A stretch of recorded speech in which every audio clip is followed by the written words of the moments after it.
3 പതിറ്റാണ്ടിലേറെയായി മലയാള ഗാനരചനാ രംഗത്ത് സജീവമായ സാന്നിധ്യമാണ് ശ്രീ രാജീവ് ആലങ്കൽ. പാട്ടെഴുത്തിൻ്റെ സമസ്ത മേഖലകളിലും തൻ്റേതായ ഇടം സൃഷ്ടിച്ച കവി. 4 തലമുറകളിലെ പ്രതിഭാധനരോടൊപ്പം സഞ്ചരിക്കാനായി ഭാഗ്യം ലഭിച്ച എഴുത്തുകാരൻ. സാമവേദം നാവിലുണർത്തിയ സ്വാമിയെ എന്ന ഗാനം ഈ മണ്ഡലകാലത്തെയും ധന്യമാക്കിക്കൊണ്ട് കടന്നു പോവുകയാണ്. തൻ്റെ സർഗസഞ്ചാരത്തെക്കുറിച്ച് നമ്മോട് സംസാരിക്കുന്നു മലയാളികളുടെ സ്വന്തം ഗാനരചയിതാവ് ശ്രീ രാജീവ് ആലങ്കൽ. സ്വയം പുതുക്കപ്പെടാനുള്ള ഒരു അപൂർവമായ അവസരമായിട്ടാണ് ഓരോ മണ്ഡലകാലത്തെയും ഞാൻ കാണുന്നത്. ഒരാളെയും നമുക്ക് ഇഷ്ടപ്പെടാനൊക്കില്ല. അപ്പോൾ ആ ആത്മാവിന് ഒരു ശരീരമുണ്ടാവണം. ആ ശരീരമാണ് നമ്മൾ കൂടുതൽ ആത്മാവിലേക്ക് അടുപ്പിക്കുന്നത്. ലോകത്ത് എന്ത് സംഭവിച്ചാലും അതിനെ നിയന്ത്രിക്കാൻ എനിക്കെൻ്റെ ഹൃദയം കൊണ്ട് കഴിയണം എന്നുള്ളതാണ്. നമുക്ക് എല്ലാവർക്കും കഴിയണമെന്നൊന്നുമില്ല. നമ്മളെല്ലാവരും അതിലേക്കുള്ള യാത്രയിലാണ്, അല്ലെങ്കിൽ ആ ധ്യാന പദ്ധതിയെ തിരിച്ചറിയാൻ വേണ്ടിയുള്ള അന്വേഷണത്തിലാണ്. അയ്യപ്പനെ കണ്ണപ്പ എന്നൊക്കെ വിളിക്കാൻ പറ്റിയ രീതിയിൽ നമുക്ക് സ്വാതന്ത്ര്യം ലഭിക്കും. അയ്യപ്പൻ അത്രയേറെ നമ്മുടെ ആത്മാവിൻ്റെ ഭാഗമായി മാറും. നമുക്ക് എന്ത് വേണമെങ്കിലും അയ്യപ്പനെ അഭിസംബോധന ചെയ്യാനുള്ള സ്വാതന്ത്ര്യത്തിലേക്ക് നമുക്കെത്താം.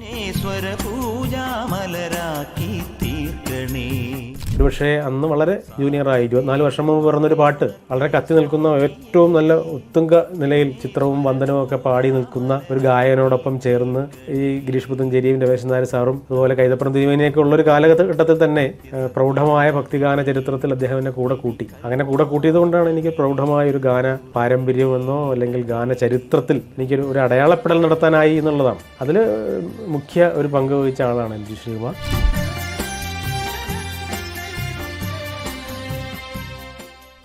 സ്വാഗതം രാജീവേട്ട. നമസ്കാരം. മണ്ഡലകാലം എന്ന് കേൾക്കുമ്പോഴേക്കും മനസ്സിലേക്ക് ആദ്യം തന്നെ ഓടിയെത്തുന്ന ഓർമ്മകൾ എന്തൊക്കെയാണ്? മണ്ഡലകാലം എന്ന് പറയുമ്പോൾ തന്നെ നമുക്ക് നമ്മുടെ വളരെ കുട്ടിക്കാലം തൊട്ടേ പ്രകൃതി തന്നെ നമ്മളെ വല്ലാതെ ഒരു വിശുദ്ധിയിലേക്ക് അടുപ്പിക്കുന്ന ഒരു തരത്തിലുള്ളൊരു അനുഭവമാണ് എല്ലാവർക്കും ഉള്ളത്. ഒരു മഞ്ഞിൻ്റെ ഒരു തണുപ്പുണ്ടാവും. പുലരിക്കൊക്കെ വല്ലാത്ത ഒരു നിർമ്മലത നമുക്ക് ഫീൽ ചെയ്യും. സന്ധ്യകൾക്ക് പോലും വല്ലാത്ത ഒരു നിർമ്മലതയുണ്ടാവും. അത്തരത്തിൽ നമ്മുടെ മണ്ഡലകാലം എന്ന് പറയുന്നത് ഓരോ വ്രതകാലവും നമ്മളെ പുതുക്കപ്പെടുകയാണ്. സ്വയം പുതുക്കപ്പെടാനുള്ള ഒരു അപൂർവമായ അവസരമായിട്ടാണ് ഓരോ മണ്ഡലകാലത്തെയും ഞാൻ കാണുന്നത്. വർഷങ്ങളായി ധാരാളം അയ്യപ്പ ഭക്തിഗാനങ്ങൾ രാജീവേട്ടൻ്റേതായിട്ട് വരുന്നുണ്ട്. സാമവേദം നാവിലുണർത്തിയ സ്വാമിയെ മലയാളികൾക്ക് ഏറ്റവും പരിചിതമായിട്ടുള്ള ഒരു അയ്യപ്പ ഭക്തിഗാനമായിട്ട് മാറിയിരിക്കുകയാണ്. ഒരു ഗാനരചനയിലേക്ക് വരുമ്പോൾ ഏത് സമയത്താണ് ഭക്തിഗാന രചനയിൽ കൂടുതലായിട്ട് കോൺസെൻട്രേറ്റ് ചെയ്യാനായിട്ട് തുടങ്ങിയത്? ഞാൻ 1993 പ്രൊഫഷണൽ നാടകത്തിൽ പാട്ടെഴുതാൻ തുടങ്ങി. അന്ന് എനിക്ക് 19 വയസ്സാണ് പ്രായം. കുറേ നാടകങ്ങളിലൊക്കെ പാട്ടെഴുതി കഴിയുമ്പോഴാണ് നമുക്ക് മനസ്സിലാവുന്നത് കൂടുതൽ സാധ്യതയുള്ള ഒരു ഓഡിയോ കാസറ്റ് രംഗം വളരെ പുഷ്കലകാലമാണ് ഓഡിയോ കാസറ്റ് രംഗത്തിൻ്റെ. ഒരുപാട് ഓഡിയോ കമ്പനികൾ എറണാകുളത്ത് നിറഞ്ഞു നിൽക്കുന്ന കാലം. ആ കമ്പനികളിലൊക്കെ പാട്ടെഴുതാനുള്ള സമൃദ്ധമായ അവസരങ്ങൾ പരിശ്രമിച്ചാൽ കൈവരും എന്ന് തോന്നിയ ഒരു സമയമുണ്ട്. പക്ഷേ അതിനൊരു വല്ലാത്ത പാടുണ്ടായിരുന്നത് നമ്മളുടെയൊക്കെ പിതാക്കന്മാരുടെ പ്രായമുള്ളവർ വളരെ നിറഞ്ഞു നിന്നൊരു കാലം. PC അരവിന്ദനായാലും അതുപോലെ തന്നെ പ്രിയപ്പെട്ട AV വാസുദേവൻ പോറ്റി, S രമേശൻ നായർ, പള്ളിപ്പുറം മോഹനേന്ദ്രൻ, അതുപോലെ ചൊവ്വല്ലൂർ കൃഷ്ണൻകുട്ടി സാർ, ഇങ്ങനെ ഒരുപാട് വലിയ ആൾക്കാർ നിറഞ്ഞു നിൽക്കുന്ന ഒരു ഫീൽഡാണ്. അപ്പോൾ ആ ഫീൽഡിൽ എത്തിപ്പെട്ടാൽ യേശുദാസ് ഉൾപ്പെടെയുള്ളവർ നമ്മുടെ പാട്ട് പാടും എന്നുള്ളൊരു സാധ്യതയിലേക്കാണ് നമ്മൾ ആ രംഗത്തേക്ക് ഒരുപാട് ഇഷ്ടം തോന്നിയത്. പക്ഷേ അത് വല്ലാത്ത പാടുള്ളൊരു കാലമായിരുന്നു. കാര്യം പ്രൊഫഷണൽ നാടകത്തിൽ ഞാൻ കഷ്ടപ്പെട്ടതിനേക്കാൾ കൂടുതൽ ഒരു ഓഡിയോ കാസറ്റ് കമ്പനിയിൽ എത്തിപ്പെടാൻ പാടായിരുന്നു. ശ്രീ ജോണി സാഗരിയാണ് എന്നെ അതിന് സഹായിച്ചത്. ജോണി സാഗരിയുടെ പല ഭക്തിഗാനങ്ങൾ എഴുതിയതിന് ശേഷമാണ് ഞാൻ പുറത്തെ കമ്പനികൾക്കൊക്കെ പാട്ടെഴുതിയത്. അപ്പോൾ ഈ ഭക്തിഗാനത്തിൽ ഉള്ള ആ ഒരു രചനാപരമായ സാധ്യതകളുണ്ട്. ആ സാധ്യതകൾ എന്നെ കൂടുതൽ അടുപ്പിച്ചത് ഈ കൂടുതൽ നമ്മൾ ആരാധിക്കുന്ന ദൈവങ്ങളിലേക്ക് എത്താനും അവരുടെ ചരിത്രം പഠിക്കാനും അതുപോലെ തന്നെ അവരുടെ ഒരു ആത്മീയ തലമുണ്ട്, അവരുടെ ജീവിത പശ്ചാത്തലം. നമ്മൾ ഓരോ ഇതിഹാസ രൂപങ്ങളെയും സമീപിക്കുമ്പോൾ അവർക്കുള്ള ജീവിത തലങ്ങളുണ്ട്. ആ തലങ്ങളൊക്കെ വളരെ കൗതുകകരമായി പഠിക്കാനും ഒക്കെ ഭക്തിഗാന രചന സഹായിച്ചിട്ടുണ്ട്. ഒരുപക്ഷെ ഭക്തിഗാന രചനയിൽ സജീവമായില്ലായിരുന്നുവെങ്കിൽ എനിക്ക് കൂടുതൽ നമ്മുടെ വേദേതിഹാസങ്ങളുടെയൊക്കെ ആ സത്ത എല്ലാം ഒന്നും വായിച്ചെന്ന് എടുക്കാൻ ഒരു ജന്മത്തിനായില്ലെങ്കിലും അതിൻ്റെയൊക്കെ ഒരു ആത്മസത്ത തിരിച്ചറിയാനോ അതിലേക്ക് അടുക്കാനോ അതിനോടൊരു വല്ലാത്തൊരു പ്രതിപത്തി തോന്നാനോ എന്നുള്ളൊരു സാധ്യത ഉണ്ടാവില്ലായിരുന്നു. അയ്യപ്പ ഭക്തിഗാനങ്ങൾ കൂടാതെ ധാരാളം ഭക്തിഗാനങ്ങൾ രാജീവേട്ടൻ്റേതായിട്ടുണ്ടല്ലോ. ധാരാളം ഗ്രാമക്ഷേത്രങ്ങളെ കുറിച്ചിട്ടുള്ള ഗാനങ്ങളുണ്ട്. അപ്പോൾ അതിനെക്കുറിച്ചൊക്കെ ഉള്ളൊരു അതിലേക്കൊക്കെ കടന്നു ചെല്ലുന്നത് എങ്ങനെയായിരുന്നു? ഈ 90കളുടെ ആദ്യമാണ് ഓഡിയോ കാസറ്റ് കമ്പനികൾ അതിൻ്റെ ഏറ്റവും പുഷ്കലാവസ്ഥയിലെത്തിയത്. അപ്പോൾ ആ സമയത്ത് തന്നെ കേരളത്തിലെ അങ്ങോളം ഇങ്ങോളമുള്ള ഗ്രാമക്ഷേത്രങ്ങൾ അവരുടെ ഭക്തിഗാനങ്ങൾ സ്വന്തമായി ഇറക്കുക എന്ന് പറയുന്നൊരു പ്രവണതയുണ്ടായിരുന്നു. ഭാഗ്യവശാൽ ഞാൻ സജീവമായ സമയത്ത് എനിക്ക് ഏകദേശം 100ഓളം കേരളത്തിലെ ഗ്രാമക്ഷേത്രങ്ങളിൽ ആദ്യം ഇറങ്ങിയ ഭക്തിഗാനം എഴുതാൻ കഴിഞ്ഞു. അത് വളരെ സന്തോഷകരമായൊരു മുഹൂർത്തമായിരുന്നു. പിന്നെ യേശുദാസിനെ കൊണ്ട് അവരുടെ അമ്പലങ്ങളിൽ യേശുദാസിൻ്റെ ശബ്ദം അവരുടെ ഇഷ്ട ദൈവത്തിൻ്റെ ഭക്തിഗാനമായി മാറുക എന്ന വല്ലാത്തൊരാഗ്രഹം, ആ ആഗ്രഹം കൊണ്ടു നടന്ന കുറേ ക്ഷേത്ര സമിതികൾ യേശുദാസിനെ കൊണ്ടും ജയേന്ദ്രനെ കൊണ്ടും പിന്നെ ചിത്രയെ കൊണ്ടും സുജാതയെ കൊണ്ടും ഒക്കെ പാടിക്കുന്നൊരു കാലമായിരുന്നു ആ കാലം. അപ്പോൾ ആ കാലത്തിലൊക്കെ ചെട്ടികുളങ്ങര ഉൾപ്പെടെയുള്ള ഭക്തിഗാനങ്ങളൊക്കെ യേശുദാസിനെ കൊണ്ട് പാടിച്ച സമയത്ത് അതൊക്കെ എഴുതാനും അത് ജയവിജയ ഉൾപ്പെടെയുള്ള വലിയ സംഗീത സംവിധായകരുടെ ഈണത്തിൽ പുറത്തു വരാനൊക്കെയുള്ള ഭാഗ്യമുണ്ടായി ആ കാലത്ത്. വളരെ പ്രതിഭാധനരായിട്ടുള്ള സീനിയറായിട്ടുള്ള ഒരുപാട് സംഗീതജ്ഞരുടെ കൂടെ പ്രവർത്തിക്കാനുള്ളൊരു ഭാഗ്യം സിദ്ധിച്ച എഴുത്തുകാരൻ കൂടിയാണ് രാജീവേട്ടൻ. അവരോടൊപ്പമുള്ള ആ ഒരു അനുഭവം എങ്ങനെയായിരുന്നു? ഇപ്പോൾ ദക്ഷിണാമൂർത്തി സ്വാമിയാണെങ്കിലും എം ജി രാധാകൃഷ്ണൻ സാറാണെങ്കിലും ജയവിജയ മാഷാണെങ്കിലും TS രാധാകൃഷ്ണനാണെങ്കിലും അങ്ങനെ ഒരുപാട് വലിയ സംഗീത സംവിധായകർ ഒരുപക്ഷെ നമ്മൾ വളരെ കുട്ടിക്കാലത്ത് കേട്ട് മാത്രം പരിചയമുള്ളവരുമായി വളരെ സൗഹൃദത്തിലാകാനുള്ള ഭാഗ്യം എനിക്കുണ്ടായി. ഈ മഹാപ്രതിഭകളുടെയൊക്കെ ഒരു പ്രത്യേകത എന്ന് പറയുന്നത് അവർ നമ്മളോട് സമശീർഷരെ പോലെ പെരുമാറും. അവർക്ക് ഒരു വലിപ്പച്ചെറുപ്പമൊന്നും ഉണ്ടാവാറില്ല.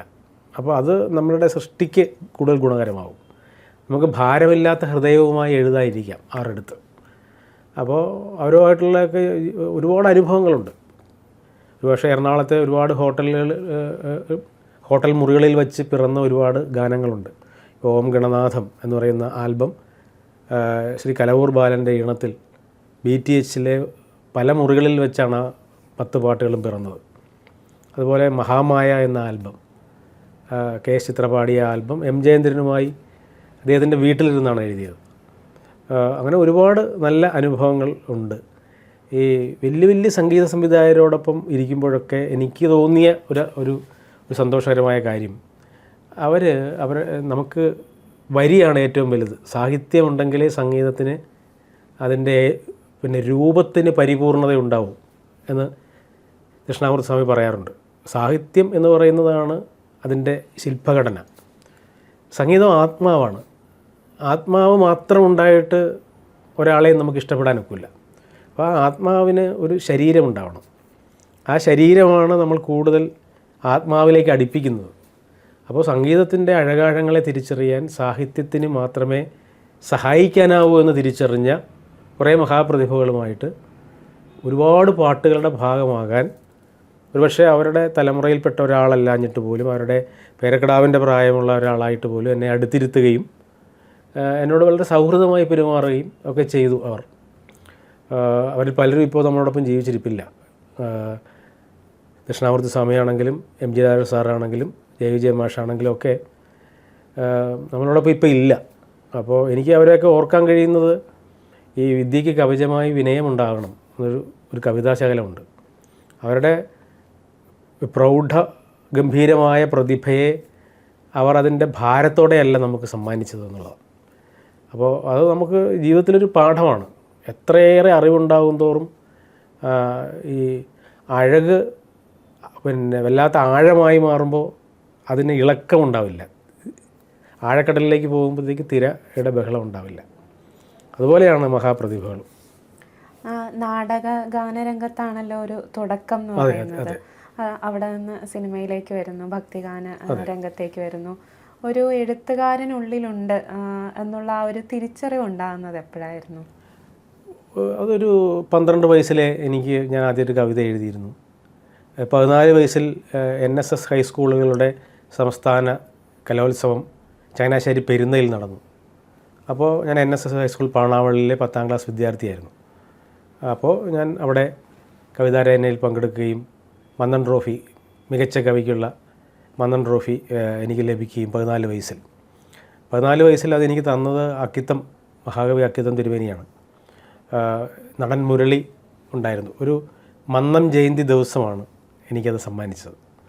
മന്നം ജയന്തിയുടെ ഒരു ആഘോഷ ചടങ്ങിൽ വെച്ച് മഹാകവി അത് സമ്മാനിച്ചു. അപ്പോൾ എനിക്ക് സന്തോഷകരമായി തോന്നിയത് ഈ ജനുവരി 2-ന് മന്നം ജയന്തിക്ക് ഞാൻ മുഖ്യാതിഥിയാകുകയാണ്. കഴിഞ്ഞ വർഷം ഉപരാഷ്ട്രപതിയും അതിനു മുമ്പ് ശശി തരൂരുമൊക്കെ മുഖ്യാതിഥികളായി വിളിച്ച ആ ചടങ്ങിൽ ഒരു 10-40 വർഷത്തിന് ശേഷം എന്നെ മുഖ്യാതിഥിയായി ക്ഷണിച്ച അത്രയേറെ ഒരു കാലത്തിൻ്റെ കാരുണ്യം എനിക്ക് സംഭവിച്ചിട്ടുണ്ട്. ആ 14-15 വയസ്സിൻ്റെ കഴിഞ്ഞതിന് ശേഷം ഒരുപാട് താമസിക്കാതെ 19 വയസ്സിൽ തന്നെ ഞാനൊരു പ്രൊഫഷണൽ ഗാനരചയിതാവായി. ഈ 19 വയസ്സ് തൊട്ടുള്ള ഈ ഏകദേശം 3.5 പതിറ്റാണ്ടോടെടുക്കുന്ന പ്രൗഢമായ കാലഘട്ടം വളരെ സജീവമായി നിലനിർത്താൻ എന്നെ പ്രേരിപ്പിച്ച ഒരു ഘടകമെന്ന് പറയുന്നത് തീർച്ചയായിട്ടും അത് ഒരു അപാരമായ അനുഗ്രഹത്തിൻ്റെ കാരുണ്യമാണ്. അനുഗ്രഹം ഇല്ലാതെ ഒരാൾക്കും ഒന്നും എഴുതാനൊക്കില്ല. എഴുതാനും അല്ലെങ്കിൽ പിന്നെ നമുക്ക് എന്തെങ്കിലുമൊക്കെ അറിവ് സമ്പാദിക്കാനും ഒക്കെ ഒക്കും. ഒരുത്തിൻ്റെ ഇച്ഛാശക്തിക്ക് മുമ്പിൽ കൃപയുടെ ചുംബനമുണ്ടാവും എന്നൊരു ചൊല്ലുണ്ട്. അപ്പോൾ നമ്മുടെ ഇച്ഛാശക്തിയാണ് നമ്മുടെ അറിവ് സമ്പാദിക്കൽ. അത് പിന്നെ വല്ലാത്ത ഗുരുകൃപയോടെ നെഞ്ചോട് ചേർക്കൽ, ഇതൊക്കെ നമ്മുടെ ഇച്ഛാശക്തി കൊണ്ട് സംഭവിക്കുന്നതായിരിക്കാം. പക്ഷേ അത് ഒരു സർഗപരമായ ഒരു പ്ലാറ്റ്ഫോമിൽ അതിൻ്റെ ക്രിയേറ്റീവായിട്ടുള്ളൊരു വളരെ ഭംഗി സംഭവിക്കുന്നത് അനുഗ്രഹം കൊണ്ട് തന്നെയായിരിക്കും. അല്ലെങ്കിൽ നമുക്ക് പ്രഗത്ഭനാവാനൊക്കെ പ്രതിഭയാവാനാവില്ല. അപ്പോൾ എഴുത്തിൻ്റെ വഴിയിലൊരു ഗുരുസ്ഥാനീയൻ എന്നൊക്കെ ഉള്ളിൽ തോന്നുന്നത് ആരെയായിരിക്കും? അല്ലെങ്കിൽ ഹൃദയം കൊണ്ട് ആ ഒരു അടുപ്പം എപ്പോഴും സൂക്ഷിക്കാൻ പറ്റുന്നതൊക്കെ ആരുടെ അടുത്തൊക്കെ ആയിരിക്കും? എല്ലാവരും ഗുരുസ്ഥാനീയരാണ്. നമ്മൾ ഓരോരുത്തരെയും നമ്മളെക്കാൾ വലിയ ഒരാളാണെന്ന് കരുതുന്ന ഒരു വിവേകവും വിനയവും ഉണ്ടാവേണ്ടതുണ്ട്, എല്ലാവർക്കും ഉണ്ടാവേണ്ടതുണ്ട്. ഏറ്റവും നന്നായി എല്ലാ കാര്യങ്ങളും അറിഞ്ഞെന്ന് സ്വയം തിരിച്ചറിയുന്ന ഒരാൾ പോലും എനിക്കറിയാൻ പാടില്ലാത്ത എന്തോ കാര്യം അറിയുന്ന ഒരാൾ മുമ്പിലുണ്ടെന്ന ഒരു തിരിച്ചറിവോടെ വേണം ഓരോ നിമിഷത്തെയും സമീപിക്കാൻ. അത്തരത്തിൽ ഓരോരുത്തരും എൻ്റെ ഗുരുക്കന്മാരാണ്. എനിക്ക് മുമ്പേ കടന്നുപോയവർ, എനിക്ക് ശേഷം വന്ന് പ്രഗത്ഭരായവർ ഒക്കെ, അവരെ എല്ലാവരും ഞാൻ വളരെ അറിവുള്ള ഗുരുസ്ഥാനീയരായ ആൾക്കാരായിട്ട് തന്നെയാണ് കാണുന്നത്. എങ്കിലും നമ്മളെ സ്വാധീനിച്ച ഒരുപാട് ഗുരുക്കന്മാരുണ്ട്. അത് എഴുത്തുകൊണ്ട് മാത്രമല്ല, അവരുടെ സ്ഥിരോത്സാഹം കൊണ്ട്, അവരുടെ സമർപ്പണ ബുദ്ധി കൊണ്ട്, അവരുടെ ഈശ്വരാധീനം കൊണ്ട്, ഈശ്വര സമർപ്പണം കൊണ്ട്, അതുമാത്രമല്ല അവരുടെ സൃഷ്ടികൾ അവർ വിചാരിക്കുന്നതിനേക്കാൾ വിജയത്തിലെത്താൻ വേണ്ടി അവരിൽ കുടികൊള്ളുന്ന ഏതോ ഒരു ഈശ്വരാംശം നന്നായി പ്രവർത്തിക്കുന്നു എന്നൊരു തിരിച്ചറിവ് എനിക്ക് ബോധ്യമായിട്ടുണ്ട്. ഒരാൾ അടുത്തെത്തുമ്പോൾ നമുക്ക് നമിക്കാൻ തോന്നുന്നതും നമുക്കവരെ പിന്തുടരാൻ തോന്നുന്നതുമൊക്കെ ഒരു വല്ലാത്ത ഒരു ഈശ്വരാംശമാണ്. അതിന് അഷ്ടൈശ്വര്യങ്ങളെന്നൊക്കെ പറയും നമ്മൾ. അഷ്ടൈശ്വര്യങ്ങളിൽ ആദ്യത്തെ ഐശ്വര്യമാണ് അണിമ. ഞാൻ ചെറുതാണെന്ന് എനിക്ക് സ്വയം ബോധ്യമാവുന്നതിൻ്റെ പേരാണ് അണിമ. ആ അണിമയുണ്ടെങ്കിലേ രണ്ടാമത്തെ ഐശ്വര്യം ഉണ്ടാവും, അതാണ് മഹിമ. ആ മഹിമയുണ്ടെങ്കിലേ ലഹിമയുണ്ടാവും, മൂന്നാമത്തെ ഐശ്വര്യം. അപ്പോൾ ലഹിമ എന്ന് പറഞ്ഞാൽ എവിടെയും അഡ്ജസ്റ്റബിൾ ആകാനുള്ളൊരു കഴിവാണ്. ഒരു വലിയ ആളുടെ ആതിഥേയത്വം സ്വീകരിക്കുന്നത് പോലെ തന്നെ ഒരു ഇല്ലായ്മയിൽ കഴിയുന്ന ഒരാളുടെ എല്ലാ തരത്തിലുമുള്ള വൈതരണികളെയും സഹിച്ച് അയാളോടൊപ്പം സഹവസിക്കാനും നമുക്ക് കഴിയണമെങ്കിൽ നമുക്ക് ആദ്യത്തെ ഐശ്വര്യം ഉണ്ടാവണം, അണിമ. എങ്കിലേ മഹാനാവൂ, മഹിമയാവൂ, എങ്കിലേ ലഘിമയാവൂ, എങ്കിലേ നാലാമത്തെ ഐശ്വര്യം എത്തൂ, അതാണ് ഗരിമ. എന്നാലേ പിന്നെ അടുത്ത ഐശ്വര്യത്തിലേക്ക് എത്തും. അതിൻ്റെ പേരാണ് ഈശത്വം. ഒരു ഈശ്വരാംശം താനേ നമുക്ക് സംഭവിക്കും. ഇതൊക്കെ സംഭവിക്കുന്നത് ഈ ഞാൻ ചെറുതാണെന്ന ഒരു ബോധ്യത്തിൽ നമ്മൾ സ്റ്റിക്ക് ഓൺ ചെയ്യുമ്പോഴാണ്. ഈ ഈശത്വം കഴിഞ്ഞാൽ അടുത്ത ഐശ്വര്യം താനേ ഉണ്ടാവും, അത് വശ്യത്വം എന്നാണ്. ലോകം മുഴുവൻ നമ്മളെ ശ്രദ്ധിക്കും, നമ്മളെ പിന്തുടരും, ആ വശീകരണ അനുഭവം ഉള്ളതുകൊണ്ട്. വശ്യത്വം കഴിഞ്ഞാൽ അടുത്ത ഐശ്വര്യത്തിൻ്റെ പേര് പ്രാപ്യം എന്നാണ്. പ്രാപ്യം എന്ന് പറഞ്ഞു കഴിഞ്ഞാൽ നമ്മൾ ആഗ്രഹിക്കുന്നതൊക്കെ പ്രാർത്ഥന കൊണ്ടും ചിന്തകൾ കൊണ്ടും നമുക്ക് സാധിച്ചെടുക്കാൻ കഴിയും. അടുത്ത ലാസ്റ്റ് ഐശ്വര്യത്തിൻ്റെ പേരാണ് പ്രാകാശ്യം. അപ്പോൾ ഒരു ദീപം തെളിഞ്ഞു നിൽക്കുമ്പോൾ അൾട്ടിമേറ്റ് ഐശ്വര്യം തെളിഞ്ഞു നിൽക്കുന്നു എന്നുള്ളതാണ് അതിൻ്റെ അർത്ഥം. അപ്പോൾ ദീപത്തിനൊരു ചിന്തയുണ്ടാവണം. എങ്ങനെ? ഞാൻ തെളിഞ്ഞു നിൽക്കുന്നു, ലോകം മുഴുവൻ ഈ തെളിവ് ആസ്വദിക്കുന്നുണ്ട്, ആദരിക്കുന്നുണ്ട്. പക്ഷേ ഒരു തിരുത്തുമ്പ് പോലും എൻ്റെ സ്വന്തമല്ല. ഒരു തിരുത്തുമ്പിൻ്റെ അറ്റത്ത് ഞാൻ തെളിഞ്ഞു നിൽക്കുകയാണ്. പക്ഷേ ആ തിരുത്തുമ്പ് പോലും ഞാൻ കൊണ്ടുവന്നതല്ല. അപ്പോൾ തിരിയാണോ എന്നെ തെളിയിച്ചതെന്ന് ചോദിച്ചാൽ തിരിയുമല്ല. ആരാണ്? തിരിയിലേക്ക് ഒഴിച്ച എണ്ണയും എന്നെ തെളിയിക്കാൻ സഹായിച്ചിട്ടുണ്ട്. അപ്പോൾ എന്തോരം കടപ്പെട്ടിരിക്കുന്നു നമ്മൾ എന്നുള്ളൊരു ബോധ്യമാണ് ഈ പ്രാകാശത്തിലേക്ക് എത്തുമ്പോൾ നമ്മളെ വിനയപ്പെടുത്തേണ്ടത്. അപ്പോൾ ഈ തെളിഞ്ഞു നിൽക്കുന്ന ദീപം വലുതായിരിക്കാം, പക്ഷേ ഒരു കുശുമ്പൻ കാറ്റ് പതുക്കെ പറന്നാലും നമ്മൾ കെട്ടുപോകും. അപ്പോൾ ജാഗ്രത ഉണ്ടാവണം. ജാഗ്രതയോടെ വേണം അറിവിനെ പരിപാലിക്കാൻ, അറിവിനെ കൊണ്ടാടാൻ എന്ന് ആണ് അതിൻ്റെ ഒരു ഇതാണ് നമ്മുടെ ഒരു ആത്മീയ തലം.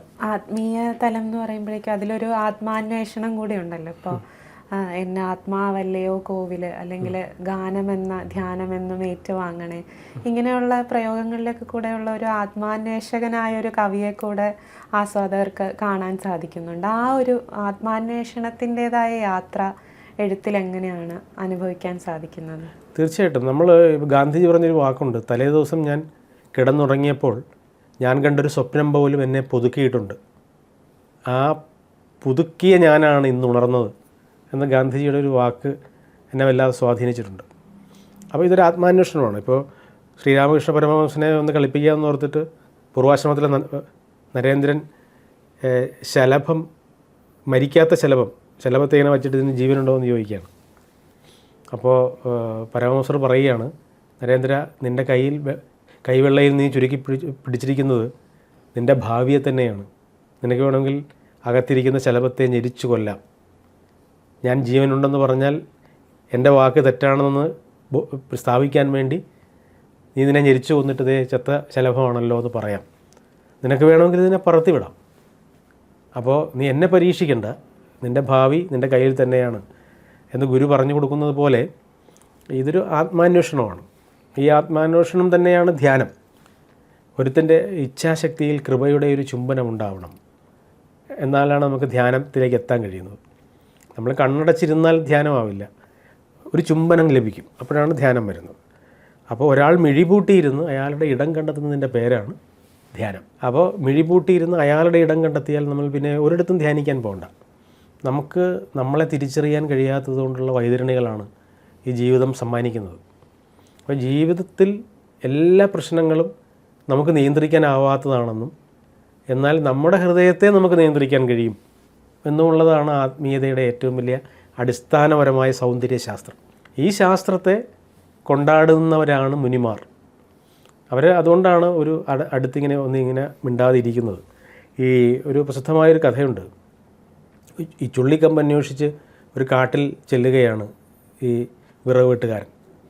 ആ സമയത്ത് ചുള്ളിക്കമ്പ് കിട്ടുന്നില്ല. വിറക് അന്വേഷിച്ച് നടന്നിട്ട് വല്ലാതെ തളർന്ന അയാൾ ഒരു മരത്തിൻ്റെ ചുറ്റിലും വളരെ ശാന്തമായൊരു സ്ഥലത്ത് ഒരു മരത്തിൻ്റെ മൂലയിലിരുന്ന് പ്രാർത്ഥിക്കുന്ന, ധ്യാനിക്കുന്ന ഒരു ഗുരുവിനെ കണ്ടു. ഗുരുവിനോട് ചോദിച്ചു, എവിടെയാണ് ഈ വിറകിരിക്കുന്നതെന്ന് ചോദിക്കുന്നു.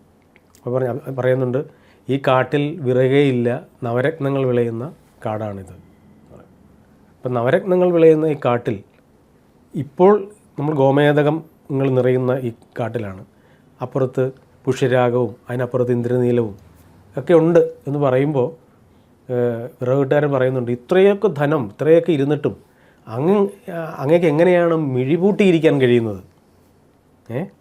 ഈ പിന്നെ സമൃദ്ധമായ ഈ ധനസഞ്ചയത്തിൻ്റെ ഇടയ്ക്ക് ഇതൊന്നും വേണ്ടെന്നോർത്തുള്ള ഈ മിഴിപൂട്ടിയിരിപ്പുണ്ടല്ലോ. എനിക്ക് വിറകൊന്നും വേണ്ട, മിഴിപൂട്ടിയിരിക്കാനുള്ള കല പഠിപ്പിച്ചു തന്നാൽ മതി എന്ന് വിറകുവെട്ടുകാരൻ ഗുരുവിനോട് പറയുന്നുണ്ട്. അപ്പം മിഴിപൂട്ടിയിരിക്കാനുള്ള കലയാണ് ആത്മീയത. ലോകത്ത് എന്ത് സംഭവിച്ചാലും അതിനെ നിയന്ത്രിക്കാൻ എനിക്കെൻ്റെ ഹൃദയം കൊണ്ട് കഴിയണം എന്നുള്ളതാണ്. നമുക്ക് എല്ലാവർക്കും കഴിയണമെന്നൊന്നുമില്ല. നമ്മളെല്ലാവരും അതിലേക്കുള്ള യാത്രയിലാണ്, അല്ലെങ്കിൽ ആ ധ്യാന പദ്ധതിയെ തിരിച്ചറിയാൻ വേണ്ടിയുള്ള അന്വേഷണത്തിലാണ്. അതാണ് എന്നെ സംബന്ധിച്ചിടത്തോളം ധ്യാനം. ആ ധ്യാനത്തിൽ ഒരുപക്ഷെ നമുക്കറിയാവുന്നതിനേക്കാൾ കൂടുതൽ നമുക്ക് എഴുതാൻ കഴിയും. കവി അറിയുന്നതിനേക്കാൾ കൂടുതൽ എഴുതാൻ സന്നദ്ധനാവുന്നതും പ്രാപ്തനാവുന്നതും ഈ ആത്മാന്വേഷണത്തിൻ്റെ എവിടെ വച്ചോ നമുക്ക് നിർവചിക്കാനാവാത്ത ഏതോ ഒരു ശക്തി നമ്മളെ പുണരുന്നതുകൊണ്ടാണ് എന്നാണ് എൻ്റെ വിശ്വാസം. അനേകായിരങ്ങളെ ആകർഷിക്കുന്ന ഒരു സന്നിധിയാണ് അയ്യപ്പൻ എന്ന് പറയുന്നത്. ധാരാളം അയ്യപ്പ ഭക്തിഗാനങ്ങൾ രാജീവേട്ടൻ എഴുതുകയും ചെയ്തു. അയ്യപ്പനെ ഒരു അനുഭവതലത്തിലേക്ക് വരുമ്പോൾ എഴുത്തിൽ തീർച്ചയായിട്ടും ആ ഒരു തലം കൂടെ വേണം. ആ ഒരു തലത്തിൽ നിന്ന് നോക്കിക്കാണുമ്പോൾ ശബരിമല എന്നുള്ള ആ ഒരു അനുഭവത്തെക്കുറിച്ച് ഒന്ന് പറയാമോ? പലർക്കും പല ദൈവങ്ങളും സിലബസിന് പുറത്തെത്തി ഇഷ്ടക്കാരായി മാറാറുണ്ട്. ഭക്തിയുടെ സിലബസ് ഉണ്ട്, ആത്മീയതയുടെ സിലബസ് ഉണ്ട്. ഈ സിലബസുകളെ തകർത്തെറിയുമ്പോഴാണ് നമുക്ക് ശ്രീകൃഷ്ണൻ നമ്മുടെ സുഹൃത്താവുന്നത്, നമുക്ക് ശ്രീകൃഷ്ണനെ പ്രണയിക്കാൻ തോന്നുന്നത്, ശ്രീകൃഷ്ണൻ നമ്മുടെ മകനാകുന്നത്. അതുപോലെ അയ്യപ്പൻ എനിക്ക് ഏറ്റവും പ്രിയപ്പെട്ട സഹോദരനായി പല പാട്ടുകളിലും മാറിയിട്ടുണ്ട്. വൈക്കത്ത് ചെന്ന് ഭജിച്ച് ഞാൻ അച്ഛൻ്റെ പക്കത്തിരുന്ന് ഭജിച്ചു എന്ന് പറഞ്ഞൊരു പാട്ടുണ്ട്. അപ്പോൾ അച്ഛനാണ് വൈക്കത്തപ്പൻ, അപ്പോൾ എൻ്റെ മൂത്ത ചേട്ടനാണ് അയ്യപ്പൻ. അപ്പോൾ ആരുമില്ലെങ്കിലും ഏട്ടനുണ്ടാകുമെന്ന് അന്നേ അച്ഛൻ പറഞ്ഞിരുന്നു എന്ന ഒരു വരിയുണ്ട്. അതുപോലെ കാട്ടിലഞ്ഞിക്കാവിൽ കാത്തു നിൽക്കും കാവൽ കണ്ണപ്പ എന്ന അയ്യപ്പനെ വിളിച്ചിട്ടുണ്ട്. അപ്പോൾ അയ്യപ്പനെ കണ്ണപ്പ എന്നൊക്കെ വിളിക്കാൻ പറ്റിയ രീതിയിൽ നമുക്ക് സ്വാതന്ത്ര്യം ലഭിക്കും. അയ്യപ്പൻ അത്രയേറെ നമ്മുടെ ആത്മാവിൻ്റെ ഭാഗമായി മാറും. നമുക്ക് എന്ത് വേണമെങ്കിലും അയ്യപ്പനെ അഭിസംബോധന ചെയ്യാനുള്ള സ്വാതന്ത്ര്യത്തിലേക്ക് നമുക്കെത്താം. അങ്ങനെ എത്താൻ നേരത്ത് പതിവ് ചിട്ടവട്ടങ്ങൾ ഉപയോഗിച്ചുള്ള പദപ്രയോഗങ്ങളും ആൾക്കാർ മടുത്തുപോയ ബിംബകൽപ്പനകളും നമ്മളറിയാതെ ഉപേക്ഷിച്ച് കളയും. അങ്ങനെ ഉപേക്ഷിച്ച് കുറേ കഴിഞ്ഞിട്ട് വളയമില്ലാതെ ചാടുന്നൊരു വല്ലാത്തൊരു സൗന്ദര്യാനുഭൂതിയുണ്ട്. ആ അനുഭൂതി ഞാൻ നന്നായിട്ട് അനുഭവിക്കുന്നുണ്ട് ഇപ്പോൾ. ഇതാർക്കും പഠിപ്പിച്ചു കൊടുക്കാനാവില്ല. ഇത് കുറേ കഴിയുമ്പോൾ നമ്മൾ ഉപാസിക്കുന്ന ഏതോ ഒരു ശക്തിയുമായി നമുക്കുണ്ടാവുന്ന ഒരു ആത്മബന്ധത്തിൻ്റെ പുറത്ത് നമുക്ക് സംഭവിക്കുന്നതാണ്. നമ്മൾ തന്നെ ദൈവമായി മാറുന്നൊരു സമയമുണ്ട്. പ്രണയം അങ്ങനെയാണ്. ലോകം ഒരാളിലേക്ക് ചുരുങ്ങുകയും അയാൾ ഈശ്വരനേക്കാൾ വലുതാകുകയും ചെയ്യും എന്നാണ് പ്രണയം. അതുപോലൊരു പ്രണയത്തിൽ ഏർപ്പെടും നമ്മൾ.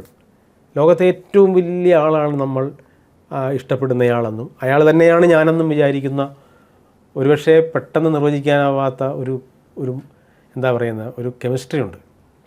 ആ കെമിസ്ട്രി ആണ് ഈ രചനയിൽ നമ്മൾ ഉപയോഗിക്കുന്നത്. അപ്പോൾ നമുക്ക് ഭക്തിഗാനത്തിൽ നമ്മൾ സ്ഥിരം ഉപയോഗിക്കുന്ന പദപ്രയോഗങ്ങൾ ഉപയോഗിക്കാനുള്ള സന്നദ്ധതയിലേക്ക് അല്ലെങ്കിൽ അതിൻ്റെ ഗതികേടിലേക്ക് എത്താതിരിക്കാം. എത്ര ട്യൂണിട്ട് എഴുതിയാൽ പോലും നമുക്ക് അവിടെ ഒരു സാധ്യതയിലേക്ക് എത്താം. അത് കുറേ നാൾ കഴിയുമ്പോഴായിരിക്കും ചിലപ്പം വഴക്കം കൊണ്ട് നമുക്കത് സംഭവിക്കുന്നത്. ആ വഴക്കത്തിൽ എത്താൻ വേണ്ടിയുള്ളൊരു യാത്ര ഒരു പ്രതിഭയും നടത്തരുതെന്നാണ് എൻ്റെ കാര്യം. തനിയെ സംഭവിക്കുന്നതാണത്. അത് ആർക്കും പഠിപ്പിച്ചു കൊടുക്കാനാവില്ല, ആർക്കും മേടിച്ചു കൊടുക്കാനാവില്ല. ശ്രീ എം ജി ശ്രീകുമാറുമായിട്ടുള്ള ആ ഒരു കൂട്ടുകെട്ട് രാജുവേട്ടൻ്റെ ആ ഒരു എഴുത്തിൻ്റെ പാതയിൽ വലിയൊരു വഴിത്തിരിവായിട്ട് മാറിയിട്ടുണ്ടല്ലോ. അദ്ദേഹവുമായിട്ടുള്ള ആ ഒരു ആത്മബന്ധം എങ്ങനെയാണ്? ഏകദേശം 10-15ഓളം സിനിമകൾക്ക് അദ്ദേഹം സംഗീത സംവിധാനം ചെയ്തതിൽ 14 സിനിമയിലും അദ്ദേഹം എന്നെ കൊണ്ടാണ് പാട്ട് എഴുതിച്ചത്. അതുപോലെ തന്നെ അദ്ദേഹത്തിൻ്റെ ഭക്തിഗാനം ഗിരീഷ് പുത്തഞ്ചേരി പോയി കഴിഞ്ഞതിന് ശേഷം പിന്നീട് എന്നെയാണ് അദ്ദേഹം പാട്ടെഴുതാൻ അദ്ദേഹത്തിൻ്റെ സ്വാധീനമുള്ള മേഖലകളിലൊക്കെ നിർദ്ദേശിച്ചത്.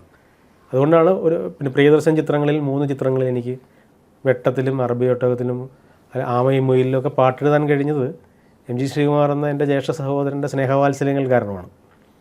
എൻ്റെ തലമുറ യേശുദാസിനേക്കാൾ കൂടുതൽ ഒന്ന് കാണാൻ കൊതിക്കുകയും ആരാധിക്കുകയും ചെയ്ത ഒരു ഗായകനാണ് എം ജി ശ്രീകുമാർ.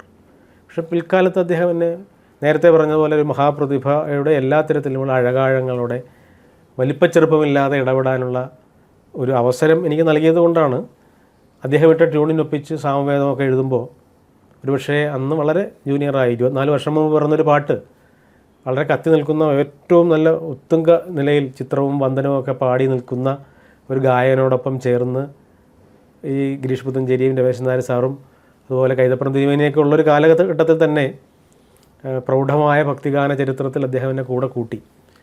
അങ്ങനെ കൂടെ കൂട്ടിയത് കൊണ്ടാണ് എനിക്ക് പ്രൗഢമായൊരു ഗാന പാരമ്പര്യമെന്നോ അല്ലെങ്കിൽ ഗാന ചരിത്രത്തിൽ എനിക്കൊരു അടയാളപ്പെടൽ നടത്താനായി എന്നുള്ളതാണ്.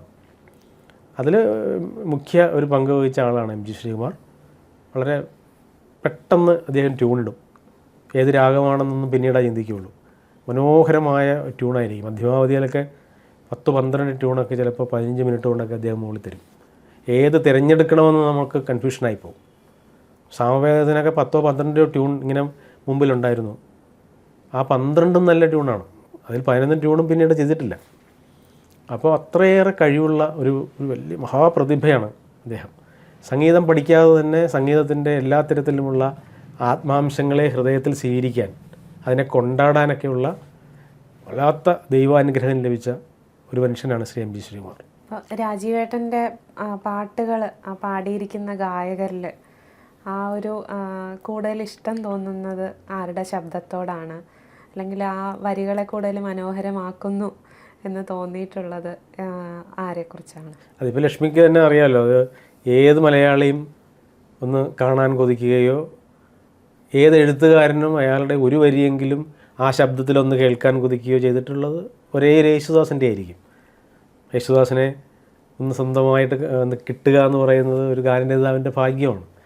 എനിക്ക് അത് സമൃദ്ധമായി ലഭിച്ചു. സിനിമയിൽ ആണെങ്കിൽ ആദ്യത്തെ സിനിമയിൽ തന്നെ ഹരിഹരൻ പിള്ള ഹാപ്പിയാണ് സിനിമയിൽ തന്നെ മുന്തിരി വാവ എന്ന പാട്ട്, പിൽക്കാലത്ത് പ്രിയതമേ ശകുന്തളെ എന്ന കനകസിംഹാസനത്തിലെ പാട്ട് ചിത്ര ചേച്ചിയോടൊപ്പം പാടി.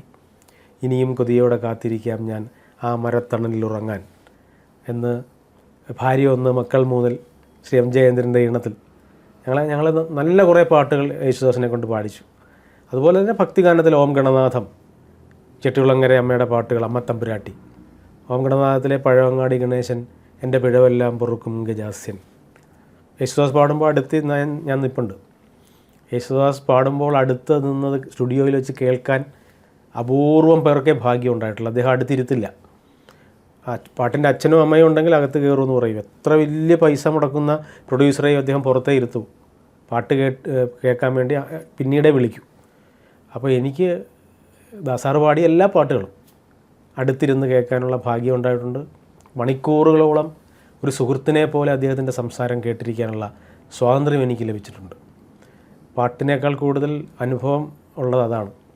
അദ്ദേഹത്തിൻ്റെ ജീവിത പശ്ചാത്തലങ്ങൾ, അദ്ദേഹത്തിന് ആദ്യം കിട്ടിയ അവാർഡ്, അദ്ദേഹത്തിൻ്റെ അച്ഛനില്ലായ്മ കൊണ്ടൊരിടത്ത് പണയം വെച്ചത്, മകൻ അല്പം ഒന്ന് രക്ഷപ്പെട്ട് കഴിയുമ്പോൾ ഞാൻ തിരിച്ചെടുക്കാം, ആർക്കും അത് വിൽക്കരുതെന്ന് അച്ഛൻ പറഞ്ഞേൽപ്പിച്ചത്, ബോംബെയിൽ അദ്ദേഹത്തിൻ്റെ ഹിന്ദി പാട്ട് പാടാൻ നേരത്തെ ഓർക്കസ്ട്രയൊന്നും ഇല്ലാതാവുമ്പോൾ, എല്ലാവരും പിരിഞ്ഞു പോയി കഴിയുമ്പോൾ ഒരു തബലയുടെ ശ്രുതിയിൽ മാത്രം പാടി ആ ഹിന്ദി സംസാരിക്കുന്ന ഒരു വലിയ ഭൂരിഭാഗം ജനതയെ മലയാളത്തിലെ ഒരു കുഗ്രാമത്തിൽ നിന്ന് വന്ന ഒരുത്തൻ അത്ഭുതപ്പെടുത്തിയത്, ജാതിയുടെയൊക്കെ അതിർവരമ്പുകളിൽ മാറ്റി നിർത്തപ്പെട്ട വരേണ്യവർഗത്തിൻ്റെ ഹുങ്കിനെ സ്നേഹം കൊണ്ട് കീഴടക്കിയത്, ശബരിമലയിൽ പോയി തൊഴുത് തിരിച്ചു വന്നപ്പോൾ അദ്ദേഹത്തിനുണ്ടായ മാറ്റം, ഗുരുവായൂർ അമ്പലനടയിൽ ഒരു ദിവസം പോകുമെന്ന് വയലാർ സാർ പറഞ്ഞ് പാടിച്ചിട്ടും ദശാബ്ദങ്ങൾ കഴിഞ്ഞിട്ടും അകത്ത് കയറാൻ കഴിയാത്തതിൻ്റെ സങ്കടം, ആ ശബ്ദം പലരേക്കാൾ കൂടുതൽ ഗുരുവായൂരപ്പൻ കൊണ്ടാടുന്നുണ്ടെന്നും അതിലൂടെ എൻ്റെ ജന്മം സഫലമായി എന്നും പറയാൻ കാണിച്ച വിശാലത, ഇതൊക്കെ യേശുദാസിനെ എൻ്റെ അനുഭവങ്ങളാണ്. മഹാമേരുക്കളാണ് ഇവരെല്ലാം. അതുപോലെ തന്നെ ഗായകൻ ജയേന്ദ്രൻ വളരെ കെട്ടിപ്പിടിച്ച് സംസാരിക്കാൻ, ഫലിതങ്ങൾ പറയാൻ ഒക്കെ അദ്ദേഹം മണിക്കൂറുകൾ എന്നോടൊപ്പം ചിലവഴിച്ചിട്ടുണ്ട്. അപൂർവമായ ഭാഗ്യങ്ങളാണ് ഇതൊക്കെ. ചിത്ര ചേച്ചിയുടെ വീട്ടിൽ താമസിച്ച് പാട്ടുകൾ ഉണ്ടാക്കാനുള്ള ഭാഗ്യം ഉണ്ടായിട്ടുണ്ട്. അതുപോലെ തന്നെ എം ജി രാധാകൃഷ്ണൻ ചേട്ടൻ്റെ വീട്ടിൽ എം ജി ശ്രീകുമാറും എം ജി രാധാകൃഷ്ണനും ഒരുമിച്ച് താമസിച്ചിരുന്ന മേടയിൽ വീട്ടിൽ അവരുടെ അമ്മയോടൊപ്പം ഇരുന്ന് പല പാട്ടുകൾ ഉണ്ടാക്കാനുള്ള ഭാഗ്യം ഉണ്ടായിട്ടുണ്ട്. ഇതൊക്കെ ജീവിതത്തിലെ ഏറ്റവും വലിയ ഭാഗ്യങ്ങളാണ്. വൈക്കത്ത് അമ്പലത്തിലെ വടക്കേ നടയിൽ ദക്ഷിണാമൂർത്തി സ്വാമിയായിട്ട് ഇരുന്നിട്ട് ശിവഭക്തി ഗാനങ്ങൾ കമ്പോസ് ചെയ്യാനുള്ള ഭാഗ്യം ഉണ്ടായിട്ടുണ്ട്. സ്വാമിയുമായിട്ട് ഒരുപാട് യാത്രകൾ നടത്തിയിട്ടുണ്ട്. ടി എസ് രാധാകൃഷ്ണൻ എന്ന വിഖ്യാതനായ ഭക്തിഗാന സംഗീത സംവിധായകനോടൊപ്പം ഒരുപാട് പാട്ടുകൾ, എസ് ജാനകി അമ്മയും വാണി ജയറാമും സുശീലാമ്മയും ഒക്കെ പാടിയ പാട്ടുകൾ ടി എസ് രാധാകൃഷ്ണൻ്റെയും പെരുമ്പാവൂർ ജി രവീന്ദ്രനാഥിൻ്റെയും ഈണത്തിൽ. അപ്പോൾ ഇതൊക്കെ എൻ്റെ തലമുറയിൽ എനിക്ക് മാത്രം കിട്ടിയ ഭാഗ്യമാണെന്ന് വളരെ അഭിമാനപൂർവ്വം എനിക്ക് പറയാൻ കഴിയും. അതുപോലെ തന്നെയാണ് നാടകത്തിൽ M K Arjunan മാഷിനോടൊപ്പവും Vypin സുരേന്ദ്രനോടൊപ്പവും കുമരകൻ രായപ്പനോടൊപ്പവും Kalavoor ബാലനോടൊപ്പവും Francis വല്ലപ്പാടിനോടൊപ്പമൊക്കെ അടുത്തിരിക്കാൻ കഴിഞ്ഞ എൻ്റെ തലമുറയിലെ ഏകയാളാണ് ഞാൻ. ഇവരെയൊന്നും പലരും കണ്ടിട്ട് പോലുമില്ല. കാര്യം 19 വയസ്സിലെ രംഗത്ത് വന്നതുകൊണ്ടും എൻ്റെ എഴുത്ത് അന്ന് വളരെ ഭംഗിയാണെന്നൊന്നും ഞാൻ അവകാശപ്പെടില്ല. വളർന്നു വരികയാണല്ലോ. പക്ഷേ പോരായ്മകളൊക്കെ നികത്തി അടുത്ത് ഇരുത്തിയ ആ ഗരിമയുണ്ട് അവരുടെ. ആ ഗരിമയ്ക്ക് മുന്നിലാണ് നമസ്കാരം. കാര്യം നമ്മളെയൊക്കെ ചിലപ്പോൾ പോരായ്മകൾ പറഞ്ഞ് മാറ്റി നിർത്താനുള്ള എല്ലാ സ്വാതന്ത്ര്യം ഉണ്ടായിരുന്നൊരു കാലഘട്ടത്തിൽ അതൊന്നും ചെയ്യാതെ വിശാലതയോടെ നമ്മളെ ചേർത്ത് നിർത്തിയ ഒരു വലിയ കാരുണ്യമുണ്ട്. ഈ കാരുണ്യത്തിനാണ് നമുക്ക് നമസ്കരിക്കുക. നമ്മൾ ദൈവത്തെ കണ്ടിട്ടുണ്ടോ എന്നൊക്കെ ചോദിക്കുന്നത്, നമ്മൾ സ്നേഹാംശങ്ങൾ ഇങ്ങനെ ഇവരിൽ നിന്ന് അനുഭവിക്കുമ്പോൾ ദൈവത്തെ അനുഭവിച്ചിട്ടുണ്ട് എന്ന് പറയാനാണ് ഞാൻ ആഗ്രഹിക്കുന്നത്. ചലച്ചിത്ര ഗാനങ്ങൾ എഴുതുന്നു, നാടക ഗാനങ്ങൾ എഴുതുന്നു. ഭക്തിഗാന ശാഖയിലേക്ക് വരുമ്പോൾ ഇത് ആ ഒരു എഴുത്തിൻ്റെ രീതി വ്യത്യസ്തമാണോ, അല്ലെങ്കിൽ എല്ലാ എഴുത്തിലും ഒരേ പാതയിലൂടെയാണോ രാജീവേട്ടൻ്റെ സഞ്ചാരം? എല്ലാ എഴുത്തും എന്തിടപെടുമ്പോഴും ഒരു ആത്മീയതയുണ്ട്. ഈ ആത്മീയതയുടെ ഒരു ഫിനിഷിങ്ങിലാണ് നമ്മുടെ ഹൃദയം ഒന്ന് നുറുങ്ങുന്നത്, കണ്ണൊന്ന് കലങ്ങുന്നത്, നനയുന്നത്. അതാണ് ആ എഴുത്തിൻ്റെ എന്നല്ല ഏത് പ്രവൃത്തിയുടെയും ഒരു ഇമോഷണൽ ടച്ച് എന്ന് പറയുന്നത്. അതില്ലാത്ത ഒന്നും നിലനിൽക്കില്ല. മനസ്സിലായില്ലേ? ഈ ആഘോഷം എന്ന് പറയുന്ന ഉത്സവത്തിനൊരു കൊടിയേറ്റമുണ്ട്. ആ കൊടിയേറ്റം ഒരു ആറാട്ടിൽ തീർന്നു പോകുന്നതാണ്. അതിന് ശേഷവും അനുഭവം നിലനിൽക്കും. നമ്മൾ അച്ഛൻ്റെ കൈ പിടിച്ചോ അമ്മയുടെ കൈ പിടിച്ചോ ഒരുപാട് ഇഷ്ടമുള്ള കൂട്ടുകാരോടൊപ്പമോ നമ്മൾ അമ്പലത്തിലേക്ക് നമ്മൾ ഉത്സവത്തിന് പോകുമ്പോൾ കൂടെ വന്നവരെയൊക്കെ നമ്മൾ മറക്കുന്നത് അതിനേക്കാൾ ആഘോഷകരമായ ദൃശ്യങ്ങൾ കാണുമ്പോഴാണ്. കൊടിയേറി കിടക്കുന്നു, ബലൂണുണ്ട്, നിറയെ ശബ്ദമുഖരിതമായ ഒരു ഉത്സവപ്പറമ്പ്, വെടിക്കെട്ട്. നമ്മൾ കൂടെ വന്നവരെ മറക്കും, കൂടെ വന്നവരുടെ പിടുത്തം മറക്കും, അവരുടെ ചൂട് മറക്കും. കുറേ കഴിഞ്ഞ് കൊടിയിറങ്ങി കഴിയുമ്പോഴാണ് കൊണ്ടുപോയവരെ ഓർക്കുന്നത്. അതുപോലെയാണ് സാഹിത്യം നമ്മളെ പിടിമുറുക്കുന്നത്. കാര്യം അത് ആലോചനാമൃതമാണ്. ആലാപനാമൃതമായ സംഗീതം ആലപിച്ച് നമ്മൾ തീർത്ത് കളഞ്ഞതിന് ശേഷം ആലോചിക്കാൻ എന്തെങ്കിലും ബാക്കി ഉണ്ടാവുക എന്നുള്ളതാണ്. അതാണ് ഒരു കവിയുടെ ധർമ്മം. ആലോചിക്കാൻ എന്തെങ്കിലും ബാക്കി കൊടുക്കണം, അതൊന്ന് പൊള്ളിക്കണം, ഉള്ളു പൊള്ളിക്കണം. ഉള്ളു പൊള്ളുമ്പോൾ കണ്ണ് കലങ്ങണം. എഴുത്തിൻ്റെ വഴിയിൽ ഇപ്പോൾ 3 പതിറ്റാണ്ടുകൾ കഴിയുകയാണ്. പാട്ടെഴുത്തിൻ്റെ വഴിയിൽ തിരിഞ്ഞു നോക്കുമ്പോൾ സംതൃപ്തനാണോ, അല്ലെങ്കിൽ ആ ഒരു മനസ്സിൻ്റെ നിറവിന് എങ്ങനെ വാക്കുകളിൽ പറയാനായിട്ട് സാധിക്കും? ഞാൻ തിരിഞ്ഞു നോക്കാൻ പേടിയുള്ള ആളാണ്. കാര്യം എന്ന് പറഞ്ഞാൽ എന്നെപ്പോലൊരു സാധാരണക്കാരൻ ഈ 3.5 പതിറ്റാണ്ട് അവിടെ എടുക്കുന്ന സമയം, 19 വയസ്സ് തൊട്ട് തുടങ്ങിയ യാത്ര, ആ യാത്രയിൽ 4000-ലേറെ പാട്ടുകളുടെ രചയിതാവായി എങ്ങനെ മാറി എന്നുള്ളത് എന്നെ അത്ഭുതപ്പെടുത്തുന്നുണ്ട്. അത് 300ഓളം പ്രൊഫഷണൽ നാടകങ്ങളിലായി 1000 പാട്ടുകൾ പിറന്നു ഈ 33 വർഷം കൊണ്ട്. അതിനിടയ്ക്ക് 290ഓളം ഓഡിയോ കാസറ്റുകളുണ്ട്. അതിൽ 10 പാട്ട് വെച്ച് കൂട്ടിയാൽ പോലും 2900 പാട്ടായി.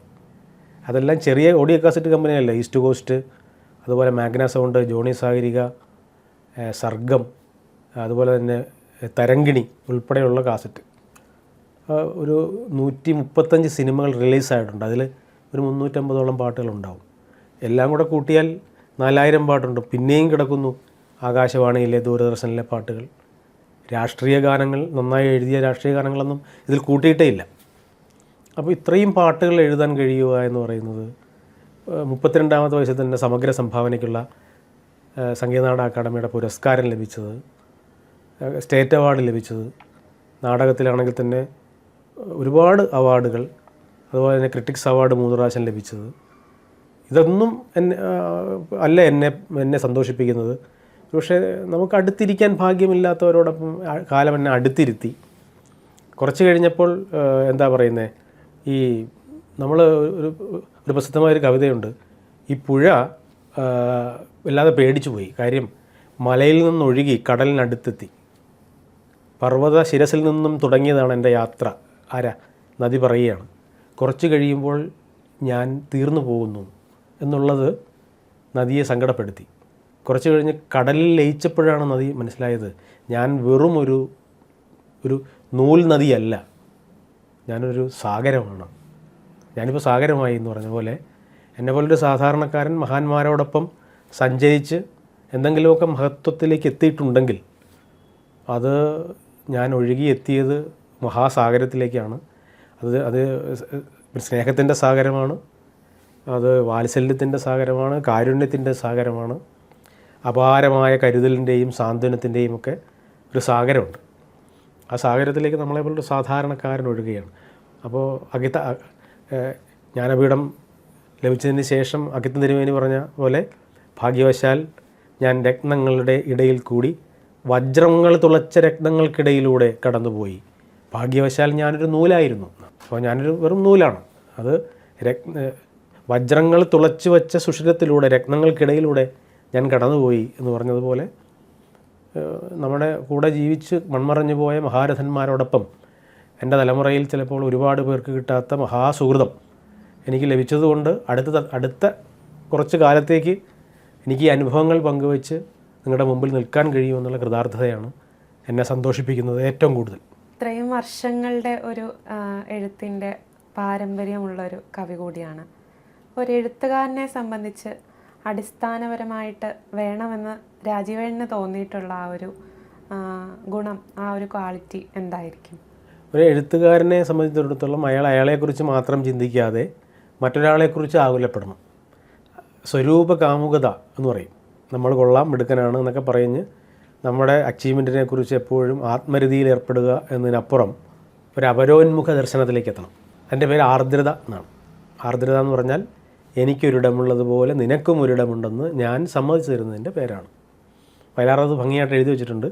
ഈ വിശ്വപ്രകൃതിയിലെങ്ങാനും ഒരു മുല്ലപ്പൂവിതൾ വിരിഞ്ഞാൽ, കാട്ടിലെ കതിർകാണാ കിളി ചിലച്ചാൽ, മുളങ്കൂട്ടിലെ തത്തമ്മയ്ക്ക് നൊമ്പരം വിതുമ്പിയാൽ, അത് എന്നിലും വന്നലയ്ക്കും, പിന്നെ മറ്റൊന്നായി രൂപം കൊള്ളും.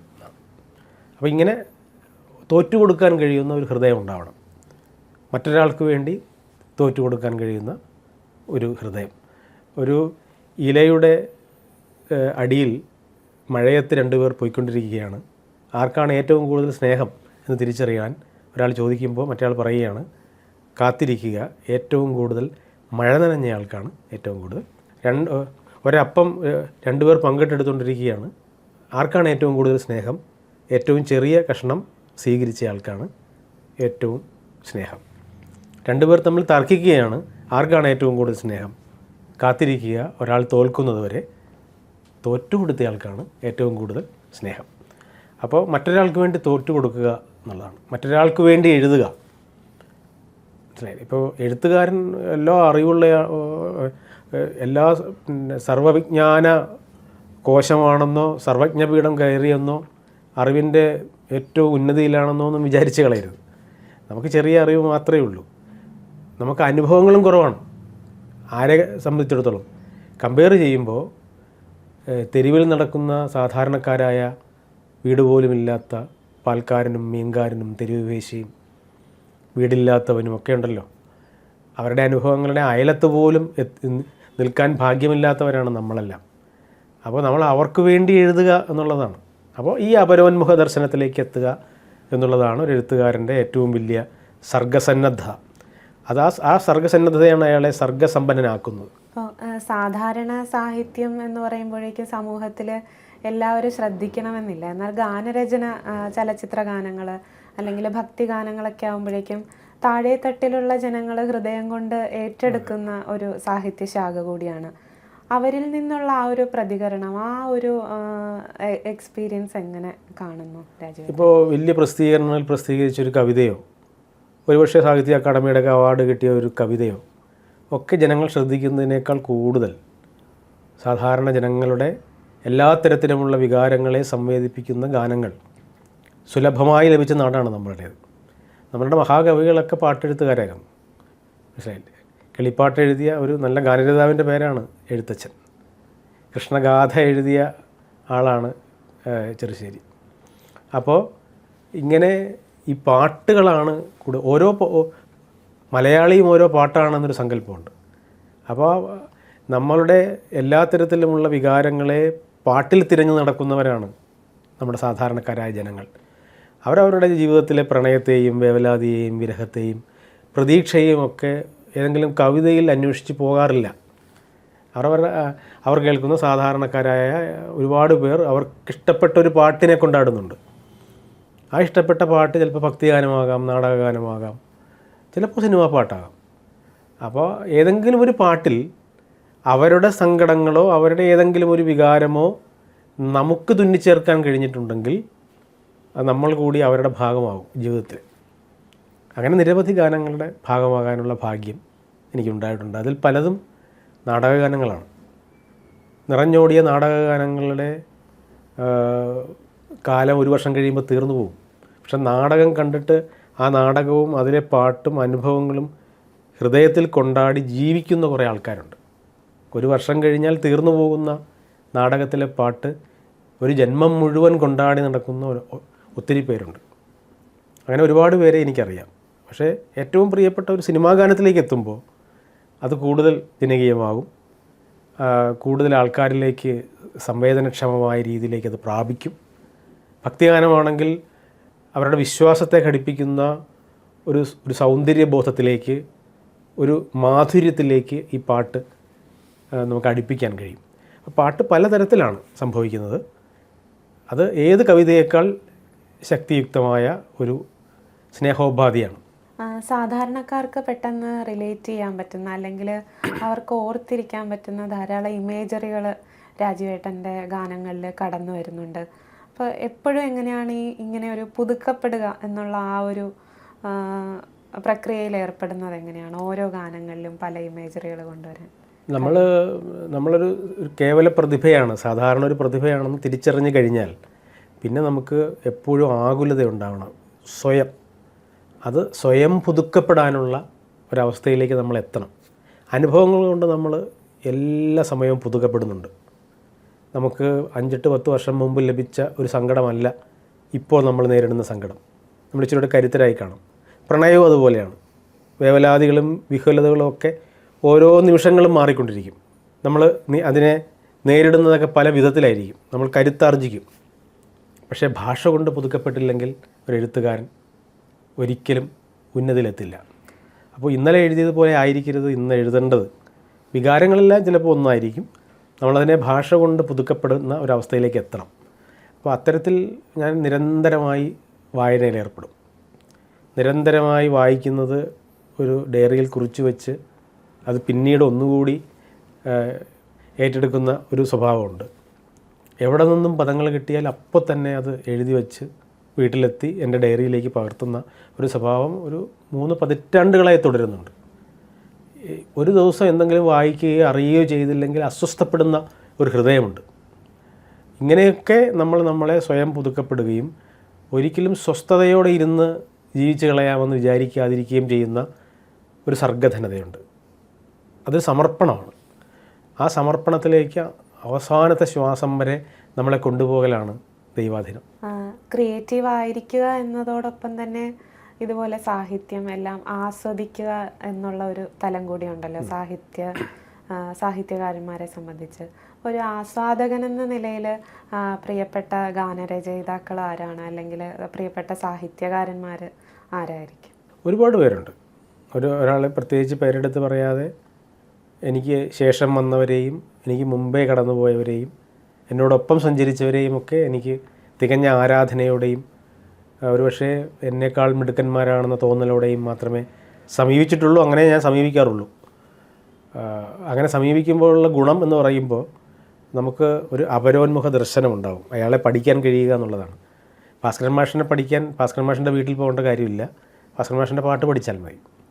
അപ്പോൾ അദ്ദേഹത്തിൻ്റെ ജീവിതം നമുക്ക് മനസ്സിലാവും, അദ്ദേഹത്തിൻ്റെ സർഗ്ഗധനത മനസ്സിലാവും, അതിൻ്റെ ഒരു ഫിനിഷിങ് പിടികിട്ടും. ഒ.എൻ.വി. സാറിനെ എൻ്റെ അടുത്ത് ശിഷ്യപ്പെടാൻ അദ്ദേഹത്തിൻ്റെ വീട്ടിൽ പോയി ഇരിക്കേണ്ട കാര്യമില്ല. അദ്ദേഹത്തിൻ്റെ പാട്ടുകളാണ് അൾട്ടിമേറ്റായ അദ്ദേഹത്തിൻ്റെ സർഗ്ഗ രൂപം.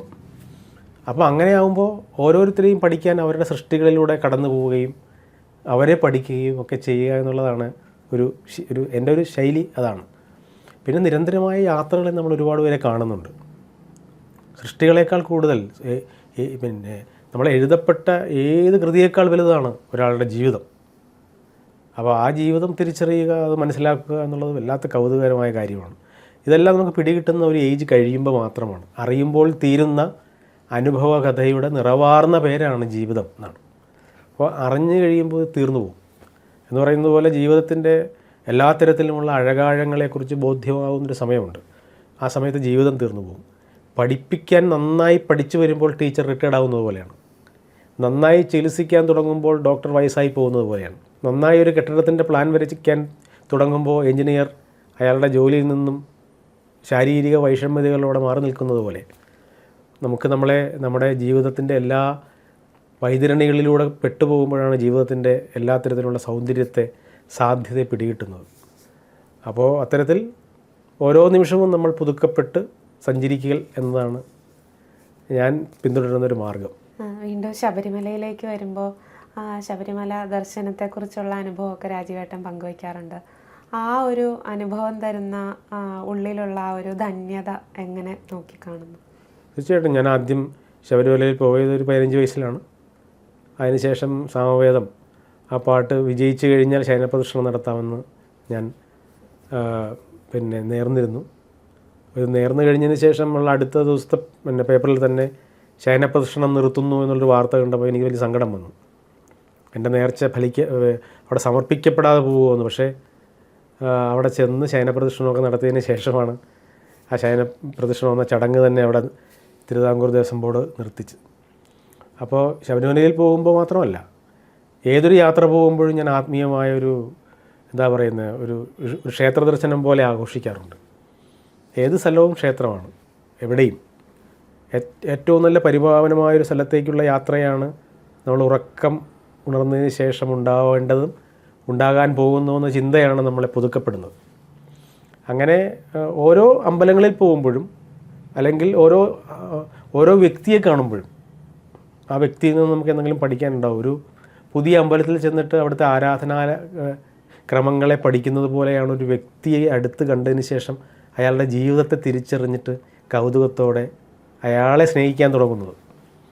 അങ്ങനെ ഓരോ നിമിഷവും വെറും യാത്രകൾ, അതായത് സഞ്ചാരമെല്ലാം പ്രദക്ഷിണമാക്കാം, അന്നപാനാദികൾ ഹവിസ്സാക്കി മാറ്റാം, ശയനം നമസ്കാരമാക്കാം എന്നൊരു പാട്ടിൽ എഴുതിയിട്ടുണ്ട്.